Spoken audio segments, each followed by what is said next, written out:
try. There we go. Welcome to the Daily HiFi Podcast. We do this every Tuesday, 6 p.m. Pacific, 9 Eastern, and I am coming in from an undisclosed location. But with me, as always, we've got Mr. Joe and Tell, and we've got Aaron from Aaron's Audio Corner. What is up, fellas? What's up? Are you driving? Hold up. I'm not driving. My uncle's driving. There he is. Okay. Yeah. All right. Nice. Hold on. All right. Yeah, yes. Are we actually live? We are live. Yeah. We've been live for 30 seconds there, player. Come on, man. Look at No. the screen. I don't think that we are. I'm looking up No? because I went to go pull up the pop out. Am I missing No? it? Pull up the pop out. Yeah. Hold up the pop For out. Tuesday, July live. 2nd.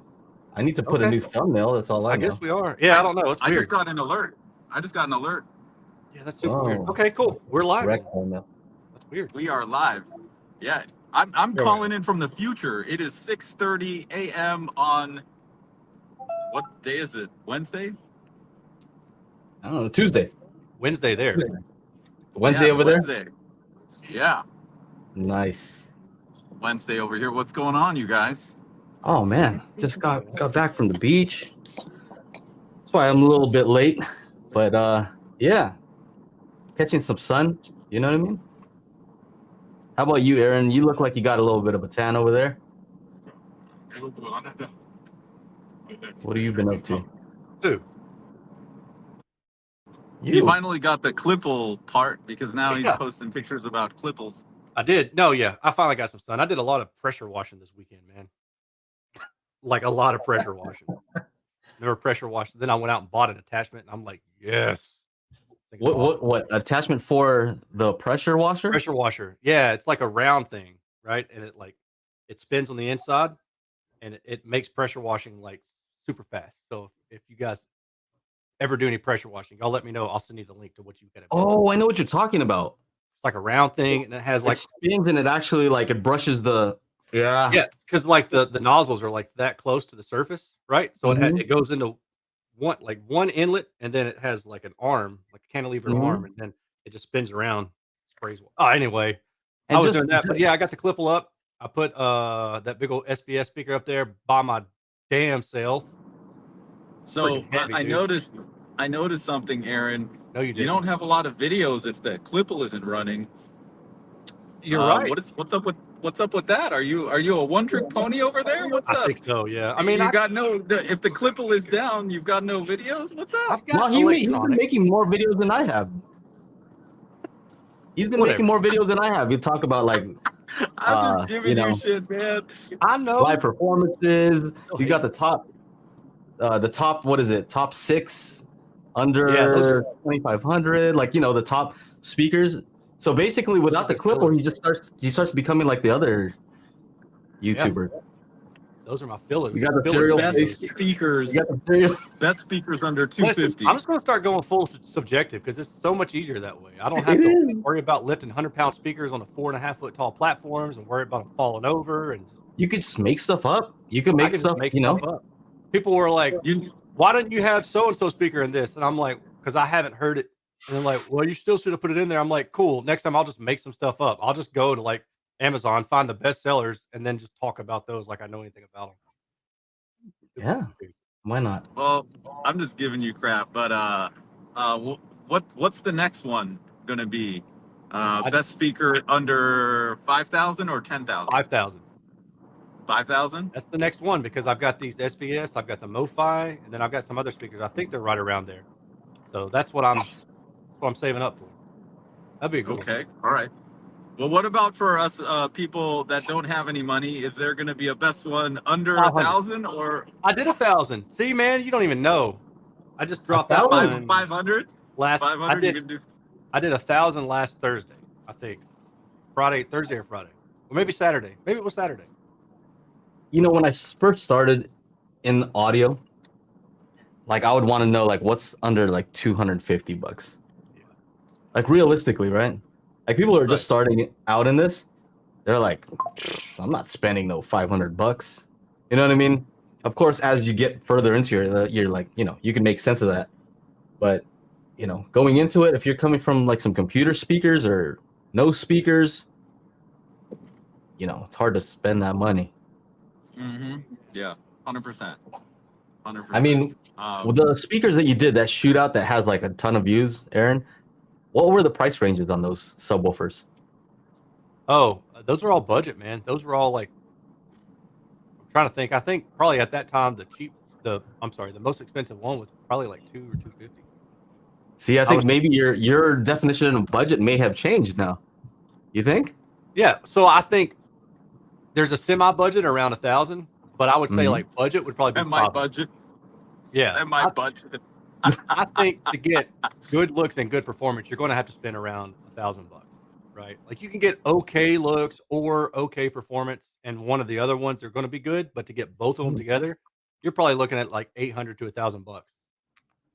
You Yeah. see, that's what when I was reviewing TVs, I noticed that if I said budget and defined budget as under 1,000, people like freaked out. They're like, no, budget's like $200-300. I'm like, I wouldn't touch a $200 or $300 TV if I was looking for any kind of Yeah, quality. for real. You know, and if you wanted a TV from the big three, Samsung, LG, or Sony, minimum $1,200 to $1,500 is what you got to spend. Yeah, So yeah, I get it. Maybe we should call it a bougie budget. bougie They budget. should, I'm okay with that. yeah. Real budget under $500. Bougie budget under 1,000, maybe. Yeah. Maybe it's just I don't about know. expectations, though. Like if they just hear more sound, if it can play a little bit louder, if it has a little bit more bass, maybe that's all they really want. We're over here Correct. trying to talk about like very accurate response, and they're like, I don't care They don't at want all that. about that. It needs to be be better than what I currently have. Right. Yeah.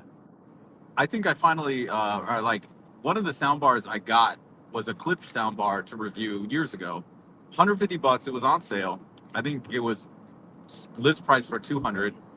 And then I ended up giving it to my buddy Chris from high school, and he had a Sony TV, and he's like, dude, I'm missing so much sound with just the TV speakers. I was like, I know. And he was totally happy. He still has it, years later. That's all they need, Yeah.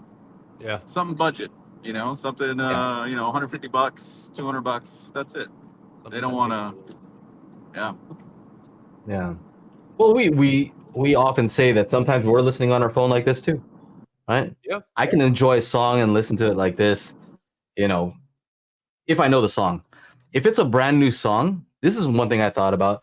If it's a brand new song, I should probably hear it on some good speakers so I can hear everything.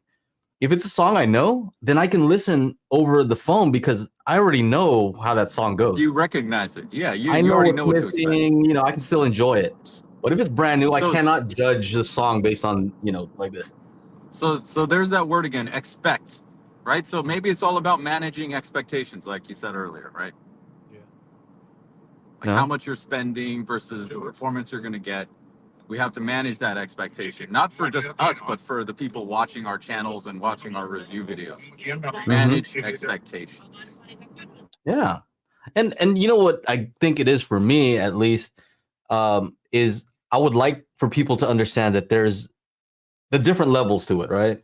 When you say, hey, there's levels to this, Yeah. a speaker that can play louder with more bass, that's cool. That's cool. But imagine if you have some nice imaging, right? And some accurate vocals, just everything sounding realistic. To me, that's not that much further up, right? You wouldn't have to spend that much more to get a speaker just has more bass that's pretty garbage to one that is like actually pretty good. Like I can actually live with it. Even though I have so many speakers, I can still enjoy these XT20s that I just made a video about. Like I really can play music out of those and just sit and enjoy it. Mhm. Of course I'm like, Yeah. oh, well, I want to put a sub on that thing. Of course I'm going Yeah. there, but I could really enjoy it enough with that. I got to listen to my dad's Bang & Olufsen setup for a couple of days, and you know what their thing was? They couldn't get the sound from the TV to the speakers, and so I was there. I fixed it in like 5 minutes. They didn't even have the cable, right? They had so they had a preamp, which I got him like years ago before they moved, and then the Bang & Olufsen towers are self-powered, so they just need RCA and then they need power.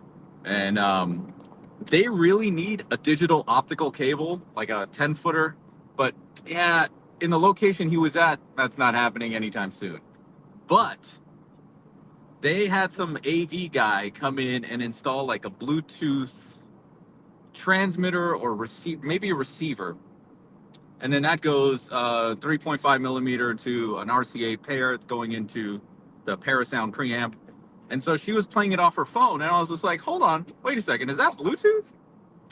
So, as you know, Techno Dad would do, I just went into the TV, found the Bluetooth receiver on there, and we're Bluetoothing the audio from the TV to the receiver, going into the preamp, and then finally out to the Bang & Olufsen towers. And That has delay though, voila. doesn't it? Doesn't it have delay? No delay. Oh, No delay at all. We watched Gran Turismo off Netflix on the TV. nice. Perfect. Yeah. That's Perfect. awesome. My dad was so excited. He's like, finally. He's like, I can't get any good volume. I can't get any good quality. Could you just? I also had to do a little EQ adjustment. Did I say that? Did I say that EQ adjustment? Oh my gosh. Hey, you like the shilling though? I'm shilling with this Bowers and Wilkins hat. When I went over to Massimo, I can't even see that. yeah, okay, that's okay then. Nobody ever knows what it is if I go out. It's just a hat. You know what I mean? Just came back from the beach, so I'm looking kind of crazy. So I just put on a hat. I don't want you guys thinking like, oh, look at this guy, all about Bowers and Wilkins. No, we know. No. We're gonna start seeing a lot of B&W speaker reviews on Joe's channel, course, talking about they're the if best. If you're an Hey, audio B&W, does that sound for best and worst? Just give out hats and people will wear them, and shirts. Like, I don't even have to like the brand. I'll just wear it just because it's a hat. Have you guys, I don't know, in your area, do you guys have a lot of people who are wearing Bass Pro Shop hats? Yes or no? Yeah, I mean, I don't really pay attention to it, but I'm sure that we do. A lot. Over here, there's so many. Like, if we go to an amusement park, which we go to a lot, I can just point them out. I'll probably see like 10, 15 dudes wearing Bass Pro Shops hats. Like, what is that? Like, why?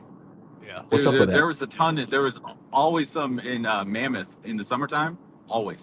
Because they're all hunting or, fishing and hiking and all that kind of stuff. Yeah. You know what I figured out is I think they sell them super cheap.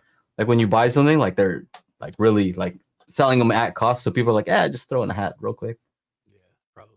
Anyway, just wondering if it's the same in your area, but it's ridiculous over here. Bass Pro Shops. Anyway, do we have anything to talk about specifically? Do we got any topics? Usually we don't. How about we say what's up to people in the chat? What up, Reverend Slim, Michael Squires, John Hour, Angela's in the house, Tim Perry. What up, everybody? True Voice of Reason, Van Gool, Mr. Derek Joshua, and Richard. What's going on? How's everybody doing? Yeah. What do you guys want to talk about? Anybody in the chat? If you have any questions, feel free to ask them. Comes out. I'll say something real quick before I leave. Because we're actually it's 6:40 in the morning, and we are on our way to a temple that's a few hours away. But I will be headed out to Cedia this year, so anybody else going to Cedia, hit me up. The flight has been booked, the hotel has already been booked, so we're gonna have some cool stuff happening over there. Yeah, that's about it. Hey, on your behalf, eating some food. Oh, you're eating something? Take that. There's some food here. I can eat something real quick. Oh, and thank you, Aaron. Joe told me I should watch the other live, at least the beginning, to hear you talk about me eating. So thanks, bro. Yeah, man. I got Thanks for having my back. I got you. Even when you're another world away, I got you. Yeah, that's what I like to see. All right, you guys have fun. All right, see you, dude. Bro. Have a good one, man. Enjoy it. Later. All right. You got a lot of videos coming up, Aaron. He's coming. He's going already. I see him because I'm a patron supporter. Oh yeah. You You're a know, Patreon. yeah.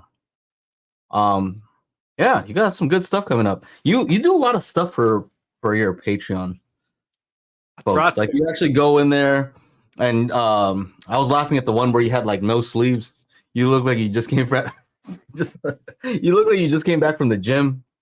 You have no Oh sleeves. yeah, yeah. I was rocking the no sleeves that day. Yep. Yeah, dude. I may have just come back from the gym or a walk, depending on. Yeah. Yeah, and you I just like go doing in there those. and you tell us what's going on. You know, Yeah, it's pretty I cool. like doing those because it's like you know, honestly, it's not any effort for me to have to do that, and like why not?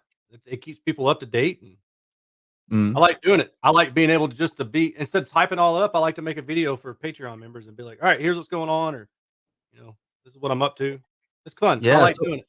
I like that interaction. It'd be cool if we could do like straight up live streams, like I just go live and they just like we all FaceTime each other for like 5 minutes. And it's like, all right, I'm out. Peace. Well, be careful what you ask for. I think you might be able to do that. Yeah, that is true. Um, you put a question up there about what did you ask? You asked something that was a But little bit like like a rating, right? Like at the end of my the video, like rating. instead of my summary where I kind of rehash what I've talked about, I was thinking about maybe doing a rating at the end and saying like tonality, I give it this many stars out of 5 or whatever. And at first I had people being like, "It's a good idea," but then as it went on, people were like, I don't know if I like that." And I was like, "All right." Like, and that's why I post these ideas, man, is to get that kind of feedback. It was really good feedback. It was really good feedback. It kind of made me think. Like I was like, "Those are some really good points." Like I really like that. So I was like, "Okay, cool. I'm gonna do what everybody else wants me to do." You know, Patreon members, I'm out. I'm not gonna do that. Yeah. So what do you guys in the comments here think about, of course, if you've seen any of Aaron's reviews, you know that they're highly objective. He'll take some measurements, but he also adds a subjective aspect where he'll listen. But then he asks, like, what if I did ratings? Like I said, okay, what is it? Aesthetics, Yeah, were the ones you aesthetic, proposed. tonality, maybe spatial quality. There was something else. Well, there's 2 other ones. I can't remember what ease of use. Like how much trouble is it to get it set up right? And then somebody suggested, consider the weight as well. Hmm. I've got some really like good ideas from some of my Patreon members too. Like they sent me messages and said, "Hey, here's an idea for a video." One Hmm. suggested doing a video for smaller speakers, specifically for people who don't have the ability to lug big speakers around. Is like, focus on speakers that are about 25 pounds or less each and do a review on lightweight speakers. And I was like, that's a good idea. And then also, she said, maybe do a video or a what to avoid if you have tinnitus. Like, what kind of characteristics to look for in the data that will tell you it won't sound good if you have tinnitus. So, Mm. good ideas, man. I like them. So, like, I'll show you something real quick. I mentioned that I used to do that. Like some of my first videos, I'd try to put a rating system. Yeah. First of all, it was kind of tough, right? It is. It's tough to be consistent. That's the problem. Yeah, that is the tough part. Then Let's see. somebody say, "Well, you gave this one 4, but you gave this one 3," and it's like, I could see that going either way. Look at this. Like, I think these are some headphones. Raw score. See, I'd say weight. Like, how much weight do I put on it? Sound signature. Like, when Man, was this? 6 years ago. Dang. 6 years ago. Look at you. Or, You look You like a know, young buck then. I know my beard was not so white. You look like you're 20 in that video. Yeah. Like 25 tops. I don't know. Maybe I didn't have kids here. Yeah. Yeah. That might be what it is, actually. Anyway. So yeah, I've tried it. The tough thing is I think the correct way to do it, if you were to do it, is that everything would have to have like an objective way of reaching that score. Like what would be the what would categorize something as a 9 versus an 8? Yeah. Other than I feel like it's a 9. Right. Yeah, I mean, you'd have to wrap it up some way. That's why I'm saying being consistent. That would be the hardest part because when you're subjective, one day you may be like, this is how I feel about this Mhm. speaker today. The other Yeah, thing is very- I don't know if people understand or if they think like this, but you have to weight things. Everybody has a different weighting for the criteria. Like how important is the build quality to you? Somebody it might be like extremely important, and to somebody else it'll be like I don't care. I really don't care about that whatsoever. So if you Right. have a total score, they're like, well, this scored really low. They have to understand, like, yeah, if you're gonna take into account all those things being equal, but for you, maybe it's not equal. Maybe all you care Right. about is ease of use. Yeah. Yeah. Some people definitely rank those kind of things differently. For Mm-hmm. sure. Which is, why you got to say, all right, everything I'm about to say is just how I feel. And then Mm, everything I'm about to show you data wise is objective data, not how I feel. You really yeah, got to kind of make that delineation so people understand what you're talking about and where it you're would coming be from. it would be really hard because you'd have to say, let's say tonal accuracy. If you're just say something like that, well, there's gonna be some parts of it that are not perfect line, right? Right. Maybe the bass is going to be up a little bit and then it's going to be scooped out a little bit and then up. Maybe you'd have to look at the average of like, there's this much above and this much below. And so this is the deviation. And anything Right. beyond this deviation is going to be, if it's 3 dB or more, then it's a 7. Like it'd be really weird at a certain point. Mm. But that's the Yeah. only way to be objective about it, to keep it consistent. Otherwise, yeah, it just would be too hard. Yeah. That's why I just bailed on it. I Mm-hmm. was thinking, yeah, maybe this isn't a good idea. So I stopped. I had a thought. Kicked that one down the road. I had a thought because of that video I made about the Polk XT20s, whatever, Yeah. where I EQ'd them and I thought they sounded really good. I One saw thing that. about those is that the high frequencies sound a little like, I feel audiophile by saying this, but they seem like gritty. You know what I mean? Yeah. Like they don't sound as smooth. And I'm like, the frequency response looks kind of smooth though. It doesn't like it's not obviously like bad. If I would imagine if it was like a lot of ups and downs going on, be like, okay, I Mhm. could see that, but it's not too bad. But it does sound a little bit more gritty. Sounds a little rougher in the higher frequencies. I'm like, what is that? Yeah. Which measurement is that? And I'm wondering, what is there something with the distortion characteristics where maybe the higher frequencies are more easy to I hear think, than lower yeah, ones? I mean, Is there something to that? compared to the low frequency, yeah, for sure, mid-range and high frequency are easier to spot. Are Um, they weighted that way though?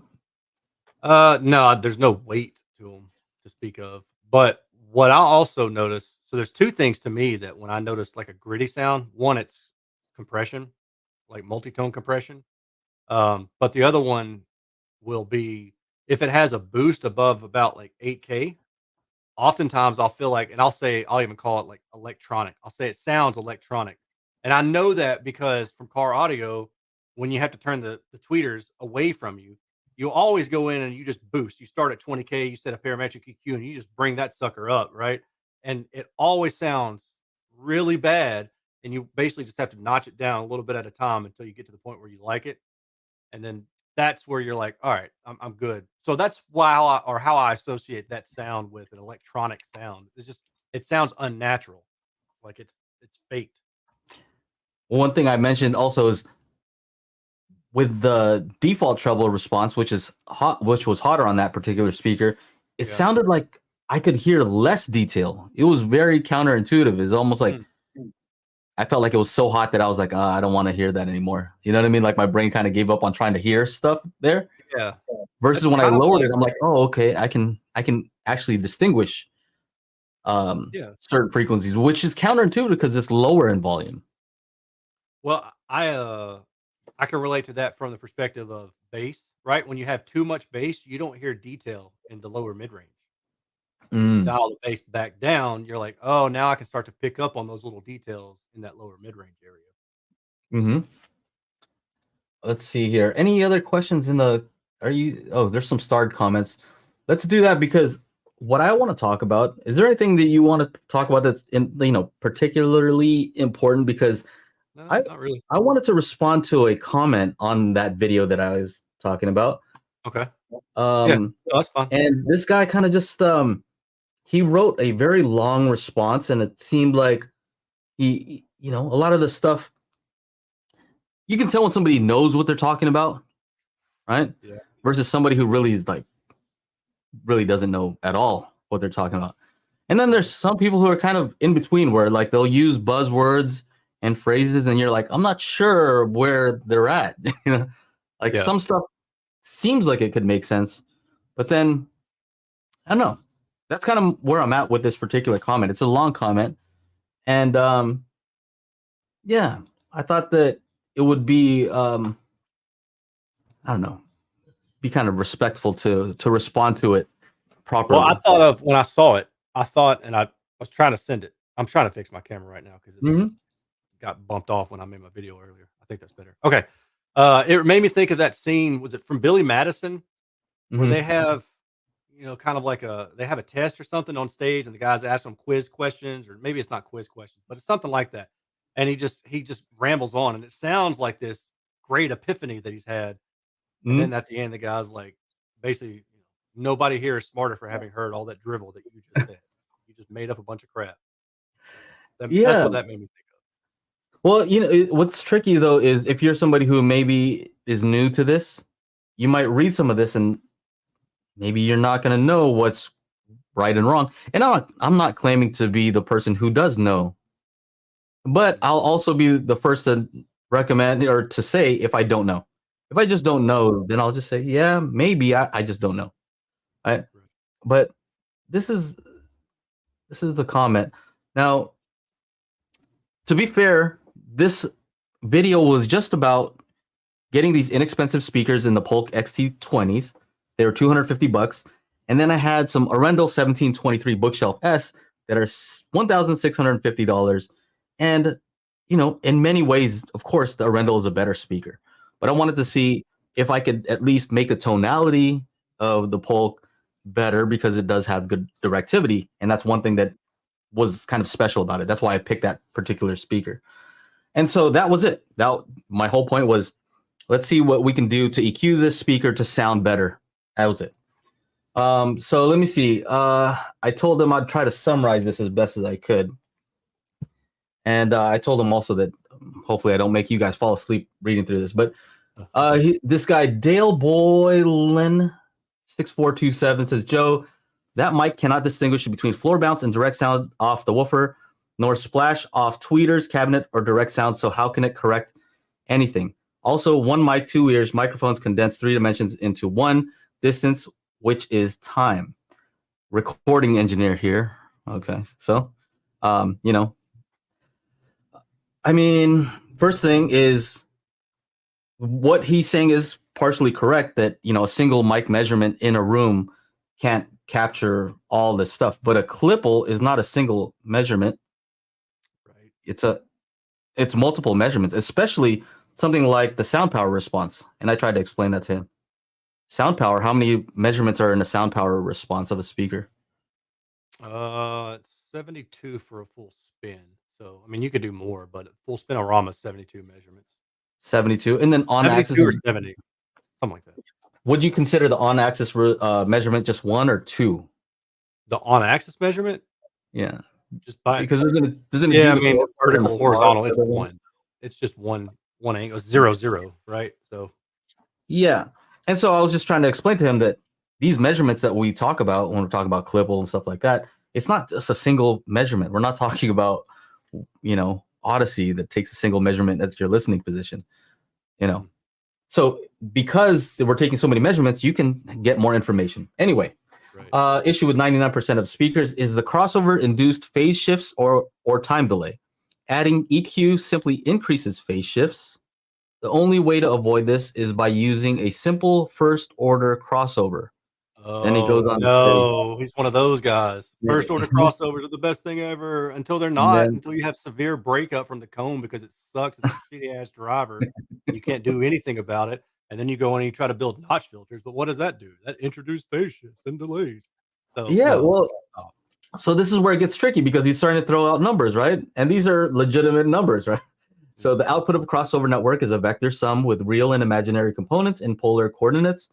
What you have in a first order at the crossover frequency is one vector at 0.707 plus 45 and the other at 0.707 minus 45, which adds to unity in vector space with a combined phase shift to 0.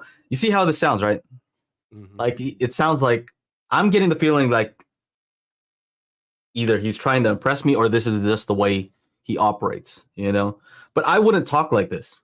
No. I think this could be said in a much easier way. Man, know?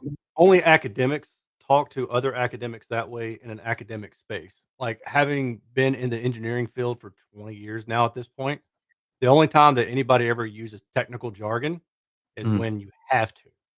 You don't have to on a YouTube Mhm. comment page, right? Like you try to keep it open. Yeah. Yeah. Yeah, that's kind of how I felt about it. I said because the vectors he says because the vectors rotate together with frequency, they're always 90 degrees apart and they always add to unity voltage and zero phase in vector space no matter what the frequency. You cannot EQ it out. You cannot DSP it out unless your DSP unit can alter in real time varying time delays at each and every frequency as you move away from the crossover points. Haven't seen one yet. All pass filter. That's my response. I said, Yeah. yeah, that does They've exist. been around for a long time, for at least 15 years. That goes back to the Behringer DEQ, or is it the DCX 2496? But yeah, that's not new. Yeah.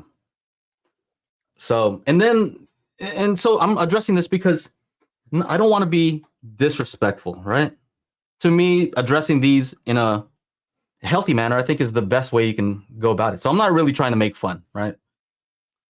Like, Yeah, I don't it think may it's seem like that because some of the stuff I'm like, that's so not correct, right? So it may seem like that, but I really don't want to do that. I want to just talk about them, right? So he says next one. He says when a time coherent speaker's sound reflects from very close by acoustically untreated hard surfaces, these reflections are then clearly audible as distinct reflections, especially in the voice range and low treble, because that is how we hear Haas effect. Okay. Okay, so What's the time for Haas effect? the exact time, I don't know. I don't know the time, but 20 milliseconds or something. It's kind of far though, right? Like I can't remember exactly what it is. I probably knew at some point, but I don't know. regardless.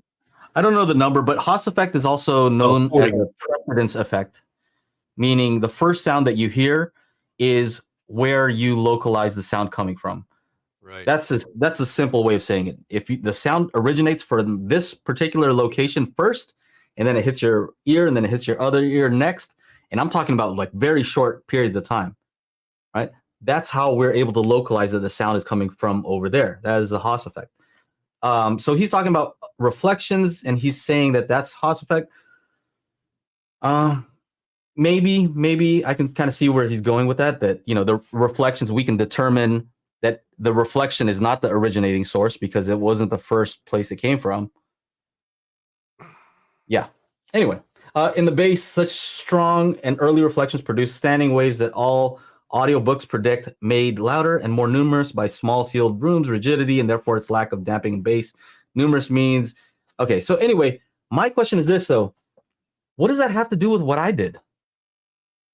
All I did was I EQ'd a speaker. What does that have to do with Haas effect? I don't know. I mean, I don't understand that. That's the yeah. part I'm confused because he's throwing out all these terms. EQing a speaker doesn't have anything to do with precedence effect. I haven't moved the speaker. Right. So anyway, I don't want to go over this whole thing. Let me just try to pick out a few of them.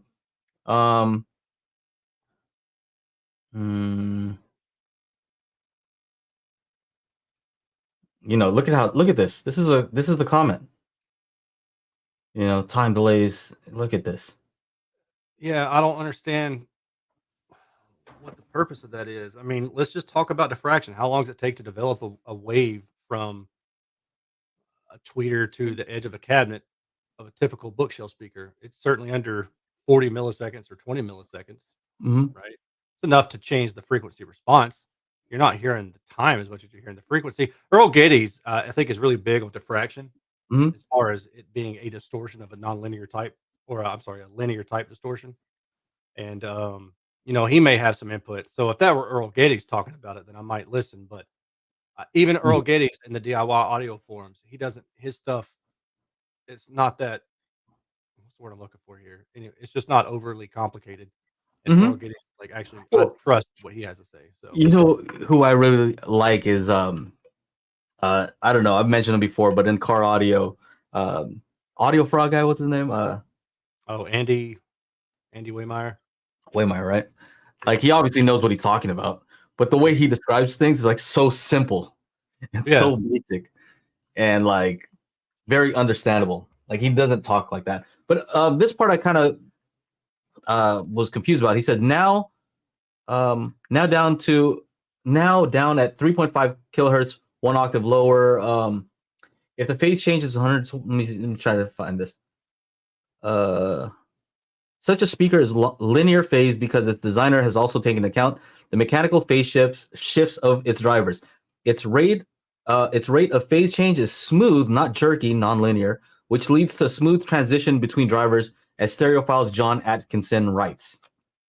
So I think, is he referring to a speaker that where the phase changes at the crossover, right? Mhm. So let's say the phase and then the crossover changes, rotates the phase somehow, right? Yeah. Is that something that we hear? Let's just say Uh, in a single at high of a speaker. frequency. Yeah. It depends on how far out it is. I mean, you can just go 180 and you hear a suck out, right? But the variation in between 180 and 0 is gonna vary. Mm-hmm. It's gonna vary how much you can notice it. I mean, anybody can do this if you take a tweeter, if you have, like, an active setup. Take a tweeter, take a mid-range, slap, like, a LR4 crossover on 'em, it doesn't really matter because 'cause you're just playing around with stuff, and then start messing by delaying that tweeter and seeing what happens, because I can tell you Mm-hmm. from experience what'll happen is you'll hear it be in phase, and you'll hear it click, and you'll hear it kinda move, and you'll hear it wrap Mm-hmm. back around in phase. So you'll get a wrap. Um Mm-hmm.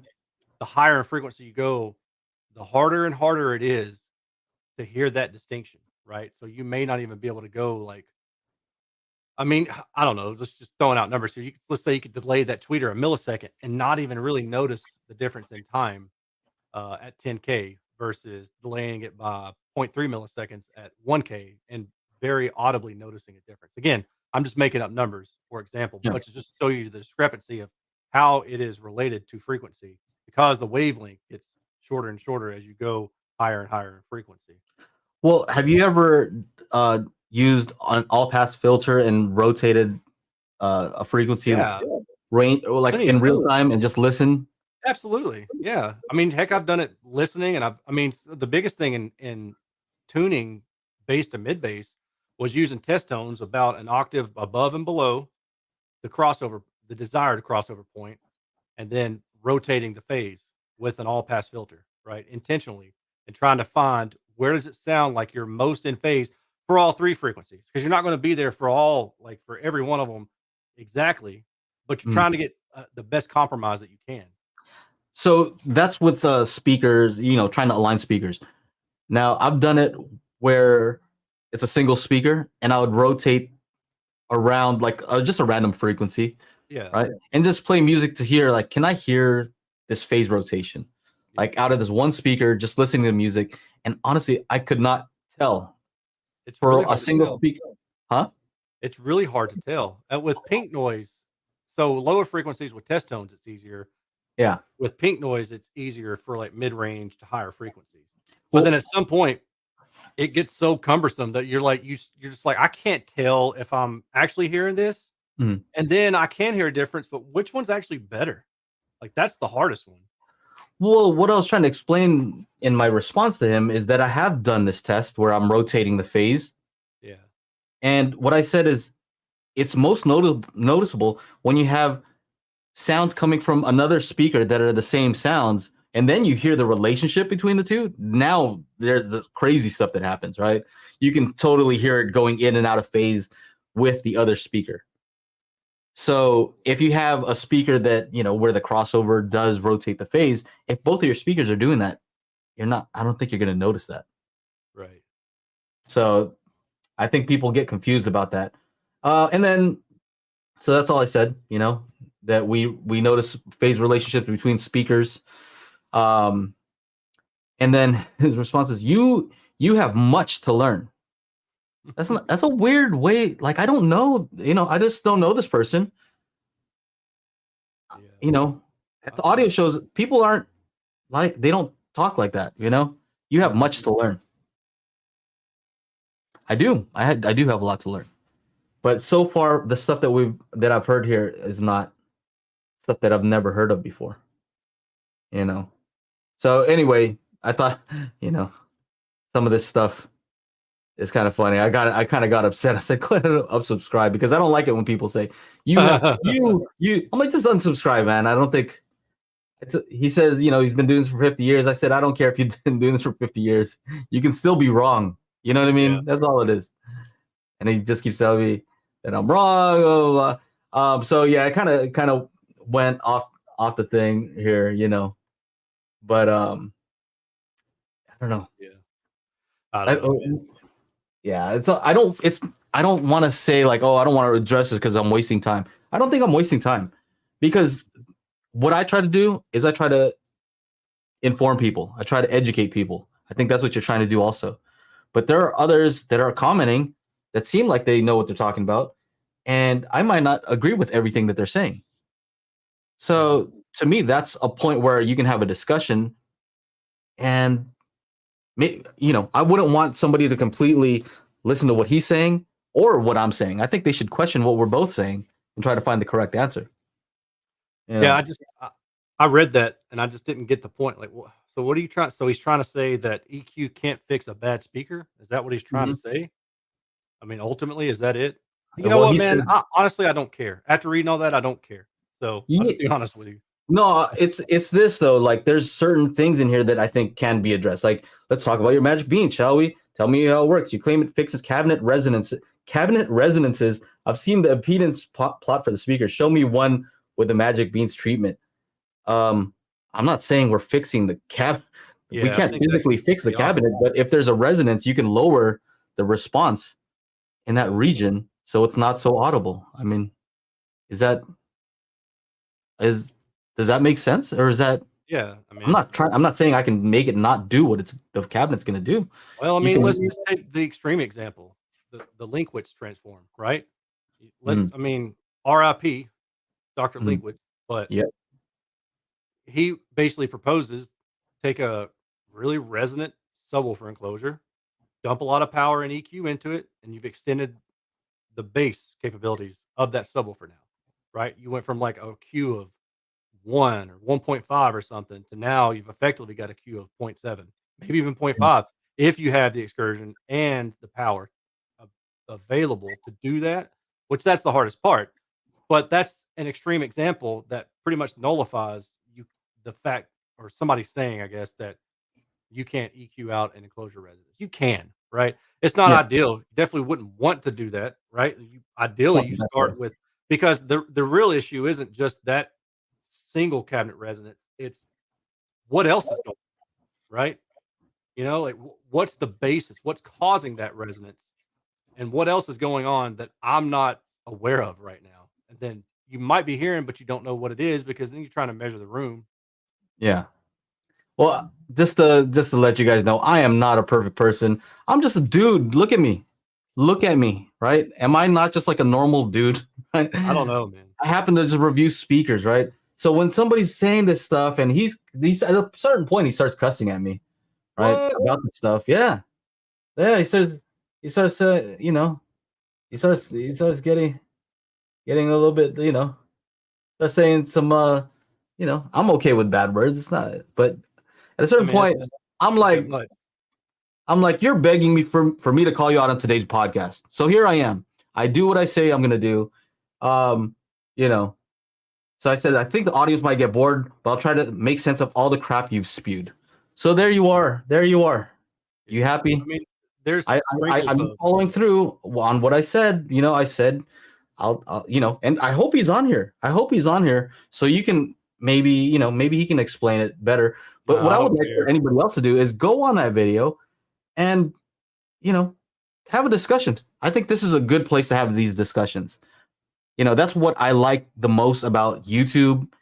That's what I do like about the internet, is that you can have a back and forth discussion. And sometimes they're a pain, right? But at least we're talking about audio. You know, I have fun doing it. But what is the alternative then? It's just, agree Me, with it's everything. What do we do? for me, it's just to ignore the people who I think are like just full of it, man. You think Like he's I might have read the first one, and I think my reply probably would have been, "What?" Like, why don't you make that a little bit easier to read and tell me what you're trying to tell me here without just throwing out a bunch of jargon? Because cool, I'll pick up a book and just throw out some stuff. yeah. Fine. I can pull up Grammarly, I guess, if I need to, and tell it to go into technical. I guess it's just tricky when somebody's kind of like in that middle space where you're like, you are making sense. It's just this is not applicable to what we're talking about. I'll just tell you, like, my pet peeve is, and it's not just the internet; it's in everyday life. The minute that I hear somebody say, "I've got X number of years experience doing this," as their reason for why I should trust them, and that's the only thing that they've really given me, I'm out. You know what? I said it to you the other day. I'm gonna say it again. Experience does not equal expertise, right? You can be, dude, I can make a ham sandwich every day of my life for 20 years and still not know how the ham is made, right? Like I don't get it.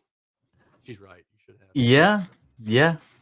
And people always say practice makes perfect, right? Practice makes perfect. And then you'll hear somebody else say, no, perfect practice makes perfect. So if you're practicing the wrong things continuously, that's actually worse because now it's a habit of doing the wrong things. Yeah. So Right. I don't know. Yeah. I don't know. I hope that some people jump in here and just kind of like straighten things out because I think it's a teachable moment is how I feel.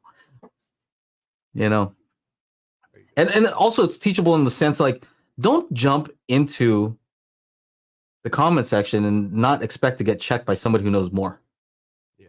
Right? For sure. That's the great thing about the internet also is there will be somebody who knows Oh, more than there's you. always somebody who knows more. There's always somebody bigger. There's always somebody better. Always. Always. Right. And you never know Anyway, who's watching. there you go, Dale Boylin 6427.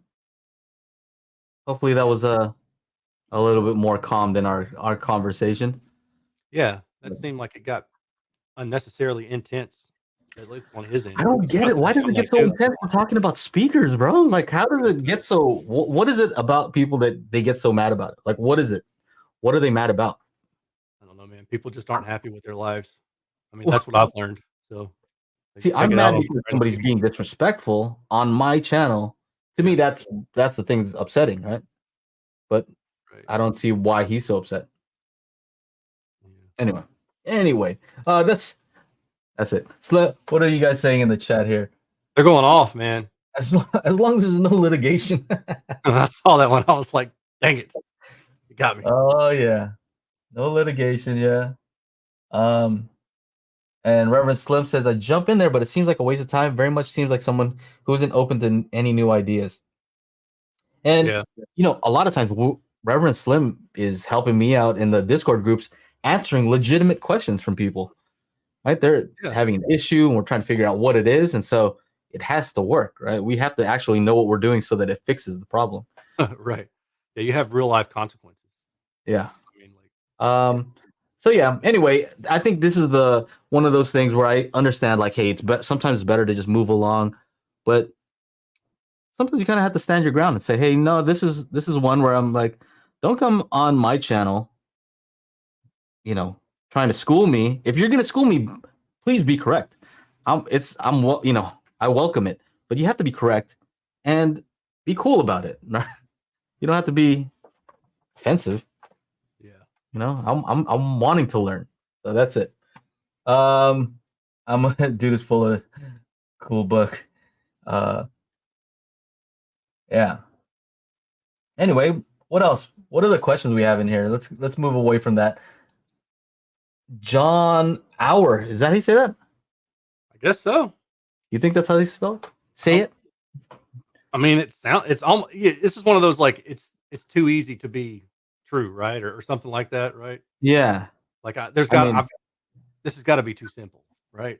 Yeah, hour. uh, Let's just go with hour. okay, let's go hour. And by the way, his the purple matches your background It extremely well. does. That's awesome.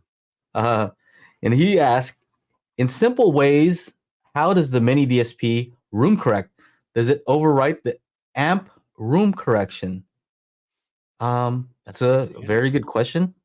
Would you like to attack that? Because I know I've said all the things I've had to say about No, room it's correction. fine. You're more up on the room correction stuff. I was just, I guess the depends on how the question is being asked. But if like he's saying amp room correction, like an AVR, right?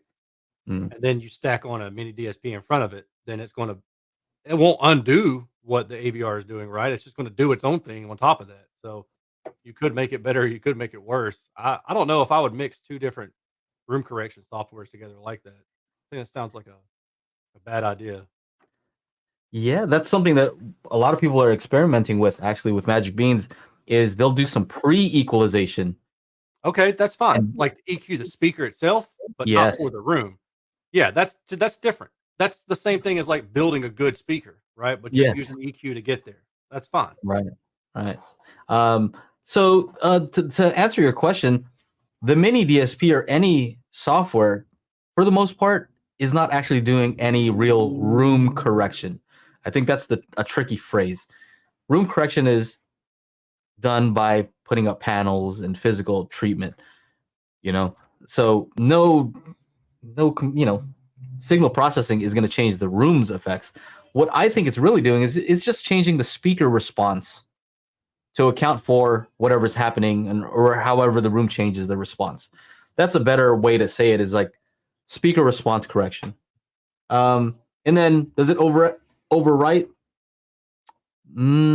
If you're running the mini DSP before your typical room correction, then what your, let's say Odyssey, right? What it sees is whatever your mini DSP did. So if you made the speaker perfectly flat, it's gonna see a measurement of a speaker that is flat and then try to do its corrections. And that's kind of one of the funny things that I've noticed about these room corrections. If you take a mini DSP and make a speaker like very neutral and flat, and then you run some of these corrections and then measure that the response afterwards, now it made it worse. That happens. Like that's a real thing that's common. It's like, what the, like, how did that fix the response? It just made the response actually worse. So yeah, it doesn't override anything. But yeah, if you run it before, then that's just what the room correction sees. You can also run it after in some cases, right? Um, I don't know that I would recommend that though. So anyway, that's that. What else here? Mosin, what's going on? I've seen you here before. It says I am planning to run a 9.2.4. 9.2.4, okay. Can Fosse Audio BT28? I think we've both reviewed that. I don't know. That one doesn't sound familiar to me. I'm gonna look it up. It's not the separate one. It's just like a small little Okay. Bluetooth one. I have one. BT28. Use as a power amp and run my wide speakers. I do not want to spend a lot for an extra 2-channel amp. I would say it depends. My recommendation would depend on how good your system is and what your other components are. Because I would say if you had like really nice stuff, then it's kind of like, I don't know that fits, right? Because Aaron, you've measured those, and sometimes you'll see that there are some frequency dependent. How would you call it? Yeah, it's frequency dependent, or it's load dependent Oh, frequency response. So yeah, depending on the speaker's load itself, it can change the frequency response. It could be audible, it might not be. It's going to depend, and you don't know until you try. and so with wide speakers, typically, as of right now, there's not a ton of content being sent to wide speakers, and I think moving forward, you will see more content in the wides. And if you're using an up mixer, then it can utilize the wides. If you have like a newer Denon or Marantz, their what is it called? Their Dolby Surround up mixer is the newer version that is able to up mix and put stuff into the wide speakers. Now, how important is it for those speakers to be like tonally accurate, I don't know. I don't know that I would worry too much about those. How about this? Here's a question for you, Aaron. With those load dependent amplifiers, is it also dependent on how loud they are? Or let's say if you EQ'd for whatever it did to that speaker, Right. would No, I that be haven't. enough? I haven't seen that. Yeah, and I was even thinking like, I mean, by the time you slap room EQ in there, does it really matter? I had one guy on my comment section say that it changed the response of one of his speakers, a low dependent amp did, by like, I want to say he said it was like 10 decibels or something. And I was just like, that sounds like I'm raising the BS flag on that. Like, no offense, dude, but that sounds ridiculous. It sounds like something's broken because it's a Texas Instrument chip amp. And TI ain't putting something like that out there. And if it was that bad, it would be on their white papers and people wouldn't be using it for audio, right? Like it just doesn't make sense. How about, can I send you one of those like LS358 clones that are like 12 ohm speakers? Sure. Go for What it. would that do? Because that was one No of the idea. weirdest speakers I've ever tried. Yeah, I have no idea, man. That might be interesting to see. I think it's 12 ohms. I just remember like maxing out one of the amps like all the way up, and I'm like, this thing is still not loud. Like it was just like, Yeah. it was crazy. I think though for his question, I mean, so I don't know anything about WIDEs. I think you kind of hit it when you said we don't really know what all is being sent to the WIDEs, but I would think that maybe he could probably get by with that amp. I You just know what don't I would know. I do mean, is try it. I would just say try it. And if you feel like, oh man, I'm missing out for whatever reason, and you feel like you really need to get a better amp for those wide speakers, then you yeah, can. But if you already have this amp, just go ahead and try it. You know, yeah, my guess is you're gonna try it and you'll be like, good enough. I'm done. yeah. That's I yeah, mean, I'm that's a good point. Especially if you order from like Amazon, where you could send it back if you just don't like it. Right? It's just not the that right was thing. that was actually one of the use cases for the ZA3 that I haven't heard too many people touch on. Hmm. Remember, you reviewed the ZA3s. You didn't love those for various reasons, but I'm trying to remember if that was the one I fried one of them, but maybe not. you blew one of them up. Yeah, yeah, Uh, yeah. People were but mad at me for blowing it up too, but I'm like, but that's part of the testing. Like, like if you're gonna be running these things in your home, don't you want to know how much it can withstand? I mean, yeah, I was beating on it, but I also beat on all the other ones and they don't blow. So and Fosse FYI, still sends you stuff, right? yeah, they still send me stuff. Yeah, That's cool cool. company. Yeah. So the thing I like about the ZA3 that I haven't heard too many people talk about, I don't really watch very many reviews. I watched a few, but it has XLR input, but it also has a trigger input, which is good if you're going to use it in this situation. Let's say, uh, you know, you have a preamp and then you have your power amplifiers and you need more amplification. Well, Mhm. you want those amplifiers to turn on only when your processor turns on. You don't want it to be running all the time. And so it does have those trigger inputs. And the fact that it's XLR means if you have a pre-pro that has XLR, you can still kind of use those amplifiers for what you guys are talking about. Mosin, you can use them for wides, heights, and they kind of blend into the system better because they turn on at the same time and turn off at the same time. That's So nice. I thought that was a cool use case for those particular ones. What else? I think. Oh, super chat. Thank Yeah. you, John. Yes, sir. $5 super chat. He says, "Thanks. I just read about multi-sub room correction for single AVR output, so I thought the mini DSP was what I need to do the subs." And yes, for the most part, if you're gonna do subwoofers and you can try to calibrate them, especially multiple subwoofers, you're gonna need something like a mini DSP. Multi-sub room correction, if you're talking about multi-sub optimizer, is a pretty tricky software. There's a lot of things you can get wrong. Um, what I would say is watch some of the videos online, and a tip would be to learn how to limit what the software does, because it doesn't know enough about your subwoofers. Especially if they're different subwoofers, it doesn't know about the limits of each one, how loud they can play, things like that. So it might recommend something crazy, and so you have to really look at it and make sure it's not doing anything too wild. All right, what else? What else we got? Any other interesting questions here? I don't think so. kind of a slow night, I think. I wonder if it's because of 4th of July. What do you got planned? You got anything planned? Oh man, nah, just light some fireworks, I guess. I hear you. Captain Are you America allowed to light fireworks where you're at? Yeah, yeah. I don't, but it's a new house, so I'm like, I'm curious what it's going to be like here. I don't know. I've got a couple invites to go do some things, and I actually have some of my friends come over tomorrow night. One of them may be watching this, so if he is, what's up, Gleb? Um, we're gonna watch the Beverly Hills Cop. I sent him a message Monday. I was like, dude, Beverly Hills Cop comes out on Wednesday. I was like, why don't y'all come over and I'll order pizzas and watch it. So we'll break in those mofas tomorrow. Yeah. Yeah, So yeah. the SVS are gonna be moved aside? Are they still connected I'm or? putting them back in the box tonight or tomorrow. Yeah, break out those Um, mofas and get hey, them ready. I'm a little bit jealous about those MoFis. Dude, Not I'm jealous. excited to hear them Envious, in but my I don't house. know. I got like a healthy amount of like I want those. Like I have like in a way where I'm happy for you. What is that called? I'm happy for you, but I also wish I had them. Yeah, it's not What is that jealousy, called? right? Is envy the same thing as jealousy? I Is just envy looked that worse up. than I jealousy? just looked that up. Did I you just looked really? that up. Yeah. Okay, shoot. So jealousy is when you don't want to lose something that you already have, Okay. right? And so that's the feeling like, oh, I have this person and I don't want them to go after this other person because I already have them, right? So you feel jealous. Envy is about wanting something that you don't have that somebody else has.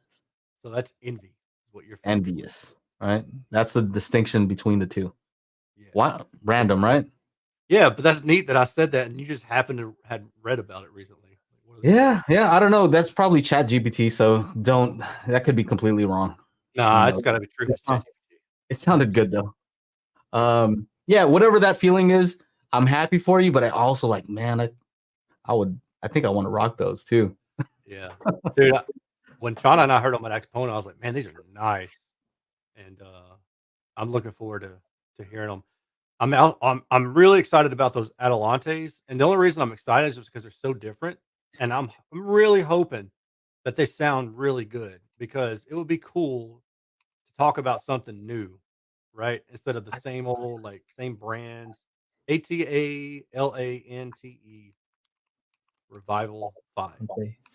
Revival Revival 5. Yeah. 5. Okay, here we go. Atalante coming up right I guess here. Oh yeah, I've seen this. yeah. We looked at this. This is the one that I said looks kind of like the Denton or something like that, a Warfield speaker. So okay. Yeah. I'm really excited about those. I just think they look cool and like I said, I hope they sound really good because I would love to have something else to recommend rather than the same stuff that I keep recommending, right? I just want something new. Oh, and then I've got the Bacart A10s. Those should be kind of interesting. Mm-hmm. Yeah. How do you feel about reviewing DIY stuff? Is it just like not Yeah, really? I've done it. I've done it a few different times, and actually, I had one of the DIY sound group, the 1099, Mhm, Ryan Boma. He came on my channel a couple years ago to talk about the design after I reviewed it. So I reviewed mhm. it, and then he came on my channel and he talked about like, this is why I chose this. This is the trade off that I wanted. You know, it was cool. It was really neat to get to see that kind of insight into a designer's design. If you see speaker that's already been reviewed on Audio Science Review, like put on the Clipple, do you still feel the same need to like throw it on the Clipple and review it yourself, or are you kind of like, Yeah, are you it less? kind of depends. Like, so there's some measurements that Amir doesn't do that I do that I want to see, I want to know. But for the most part, like I think for me, it really boils down into self-interest as far as like how much do I want to hear that speaker, and also if I see that it's really popular or people are asking about it and they want to know what do you think, I don't want to go just on somebody else's data, right? Mm, So I'm like, okay, well, I'll get it in. I'll review it myself. That way I'm because otherwise, dude, what separates me from just looking at something on Amazon and being like, oh, okay, well, this is how it's going to sound. Kind of what I was talking about earlier. mhm. I want to review it myself. But yeah, it just depends on what it is. Like the ELAC DBR 62 that he reviewed, that was my speaker. Like I bought it and had it sent to Mhm. him. But then I still got a pair last. summer. I think I bought them last summer and reviewed them because that was one that looked really good, but I didn't want to make recommendations based on somebody else's review. Yeah. What Yeah. I'm interested in is, yeah, maybe the measurements are going to look very similar from your clipple to his clipple to another clipple, but I think it's what you derive from that data. Like you show polar plots and other things that aren't shown on here. I'm like, that information's still there, right? Yeah. But you've Yeah. extracted other information that I find useful. You know, Yeah. um, I think a big part is how you interpret the data too. You know, Yeah. Yeah, I mean, I enjoy getting to hear them and seeing, okay, how does this align with like those SVSs that I just reviewed? I'm not going to talk about them. If anybody else Mhm. wants to see them a couple days early, patreon.com. That's how you get to see it. Totally worth it. Um, Should do it. but well, thank you, man. Yeah, it But is. yeah, that's when I fired those up. I had my impressions immediately. I brought them out into the room, listened to them, tried to angle them different ways. I was like, okay, put them up on the measurement system just Sunday night, measured them, took them back down, looked at the results. It's like, okay, I get it. And it makes sense. And I don't have any questions. I don't have anything that's like, well, I still don't think that, well, like, no, here it Mhm. is. Like, it perfect sense. So about interpreting the data. In my last video, I was talking about how people are usually, or I was always focused on the on-axis response. Like to me, that was the thing to look at. How Yeah. accurate is the speaker? Like that used to be like the thing, right? Yeah. Wasn't That it like was the before all this primary. I couple mean, that stuff was was the kind of like, only thing, right? For the longest time, that was the only thing. And that was the problem is that many manufacturers would design speakers that would look good on axis in terms of measurements, but would still sound bad and people would be confused. And then you still have a lot of that carry over to today on forums and different stuff like that, where people will say, well, this speaker has good measurements and it sounds like crap. And then you go and look and you realize, well, the only measurements available are the on axis from 1980 or 1990 something, right? And so you don't have the full story there because you don't hear just one beam of sound, you hear a whole collection of sounds. you know, were they really that good though? Because the funny part about that is, That's true too. okay, you look at the on-axis response of these older speakers, like they didn't even get that part right. Like they didn't even have to get anything else right. Just get the on-axis right. Can you please Right. do that? And you look at them, you're like, what are you guys? What are you guys focused on? What are you doing? Well, plus or minus 3 dB is another pitfall too. And I had that on my little linearity graphic, but the problem is that people can give a range of plus or minus 3 dB, but that speaker is, let's say that speaker has plus or minus 3 dB, but it's only because there's like one extreme dip somewhere, or maybe there's like a boost. So let's just take a speaker and say it's got a resonance at 400 hertz, and there's a notch at 400 hertz, and then maybe there's a boost somewhere at like 5K. So that's its plus or minus 3. That's why it's plus or minus 3 instead of plus or minus 1 or something, right? Mm. But there can be another speaker that's also plus or minus 3 in terms of linearity or tolerance, but it's just going zigzag all over the place, right? Which one's going to sound worse? The one that's zigzagging, and I know that from experience, and you can tell, like, because stuff just doesn't. It's hard to pinpoint those cases and say exactly what's wrong because there's so much that's not right, right? Like you're listening to, you're like, oh, well, that doesn't sound right either, and you just like it's confusing. But then you see the data, and you see it just going like a dang, like a hill or something, like a wave. It's and you're like, oh, okay, I get it now. So. Yeah. Um, let's see. We should start wrapping up pretty soon. A few more comments, and then one thing I would like to say before we go is, I think it would be a great idea if you haven't already to go to Aaron's Patreon because he does an excellent job, and I need to shill something out today, and Okay. so that's what I want to shill out today. And I got Bowers and Wilkins, I and the other appreciate one is Aaron's because hey, it's some good stuff. You do some good stuff on there. You got the Clipple up and running. Yeah. If the Clipple wasn't running, I'd just say, maybe hold off. Maybe don't go Just yet. kidding. Just kidding. Dude, I didn't tell you guys, but I paid the bill today to Workwin. It was $720. Oh, okay. Yeah, which I thought it was gonna be worse. it could be worse, but still, I was like, oh. And I talked to Kent Peterson at Workwin a little bit about it. He's Yeah. like, I wish I didn't have to charge you. I'd like to help, help a brother out, basically. And I was like, dude, you got a business. Like, I get it, Yeah. but I'm just glad it didn't cost more. So, Didn't somebody comment saying like at least the clipple is easy to fix? Did they yeah. say that? Yeah. Yep. Um, let's see a few more questions. So these two questions, and then that'll be it. So K for Constant asks, any thoughts on SVS Ultra Evolution Bank for the buck? I would say, I think Aaron, you've already heard them, but you have a review coming out. Yep. When That review when will is that probably out be on released. Patreon? Yeah, it's on Patreon right now for the big Pinnacle Tower speakers, and I'll probably drop it on 4th of July for the public. There you go. There you go. K for Constant. What's the least expensive plan where somebody could start seeing the videos early? I think you can set your own rate if you want, but I think I have $5 as the lowest tier. $5. $5 a month. Dude, you can sign up for it just for one day and then just bail out, not even get the full month, not ever have to do anything again. There you go. $5. Yeah. $5. Yeah, It it's helps worth me it. keep doing what I'm doing, man. I mean, it's that, and because YouTube doesn't pay jack. If I make a video and it does really well, I might hit $150 on it. Like I might, but Bro, for I the don't most care part, about that stuff though. I know you say like, to help me out. I don't care that I'm gonna yeah, help you out as a friend. I know I'm supposed to.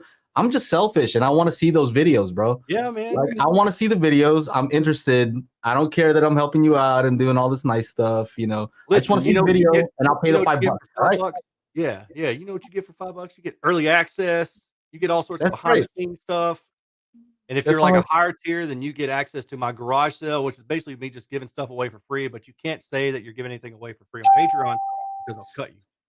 They consider yeah, that a raffle. They don't like there it. you go.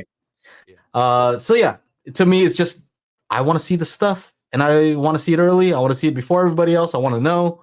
So to me, it's worth the $5 to be able to Yeah. to see it before all the before all the regular folks. The Oh, yeah, the plebes, right?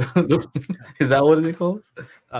Yeah, I don't really call them that. No. Okay, last one here. Marv, what's up, Marv? Putting together a 2.1 listening room, the Polk L100, $549. Or R200, almost the same price on Amazon. That's an interesting comparison. I don't know The anything about them. L100 and the R200, because the L series, that's the Legend series, Okay. and the R is the Reserve Polk Reserve R200. They use the same ring radiator tweeter. Is the cone the same on the L100? I mean, I'm looking at them now. It's hard to tell. I mean, it definitely looks like a different speaker for sure, but I haven't. what the heck is that on the back of them?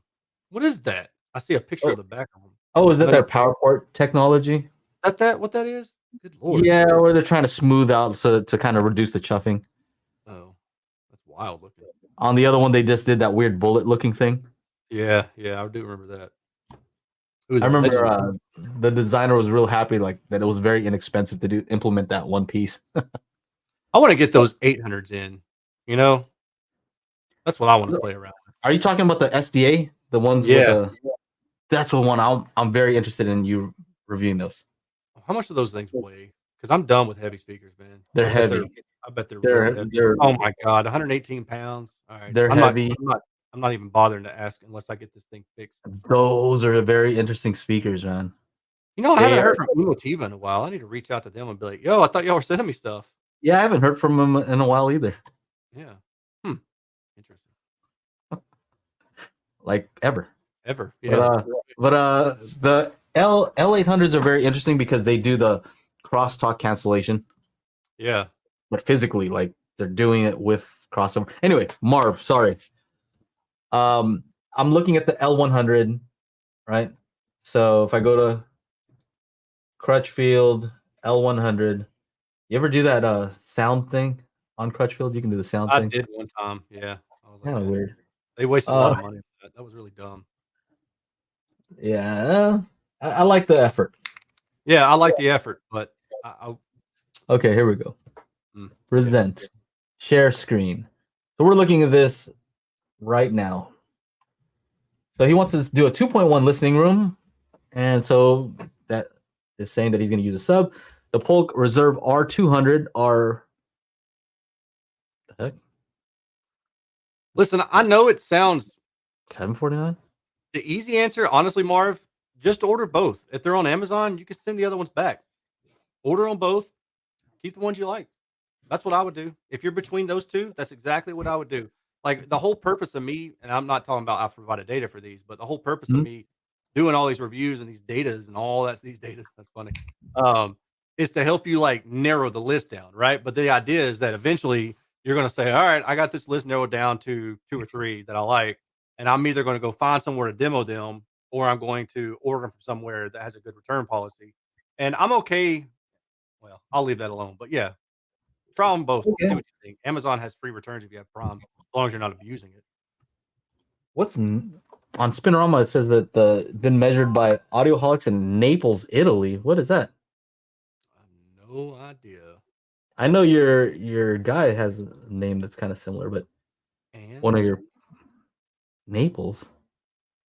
Anyway, I'm looking at the directivity on the L200, and sometimes they're very different. You'd expect like, oh, L100, L200, they're going to be similar. Sometimes they're not. yeah, Sometimes they're not even close. But here's the L200 just to give you an idea. Which one is it? Window. Is that it? ooh, There you go. it's kind of Oh, huh. yeah, it's kind of weird. How about this is L200, and then how about the R200? R200 here, R100. Okay, here, Aaron's audio corner. Yeah, let's do that one. And R100. Let's see. So R100. Yeah. I remember the R100 being kind of bright in room, but yeah, that directivity is not bad. So It'd be even R100. better if they brought that tweeter down closer Mhm. to the mid range. But I mean, it's pretty good. So this is the R200. Is the other one still up? They look kind of R200. See that, but that R200. yeah, that one looks kind of rough. Because L200. look at 500, 600 hertz. There's some Mhm. strong resonance there. Now I don't know how So this is L- measured. This is not clippable data, I don't think. Yeah, that's true. So I'm just kind of looking at the shapes here. Look at the So top in end my on both of video, them. They're kind of boosted. hmm boom. In my video, I kind of just mentioned that this is the graph that I look at the most. Mm-hmm. When I'm applying EQ, I want to know what this looks like. Yeah. Right? I think I even.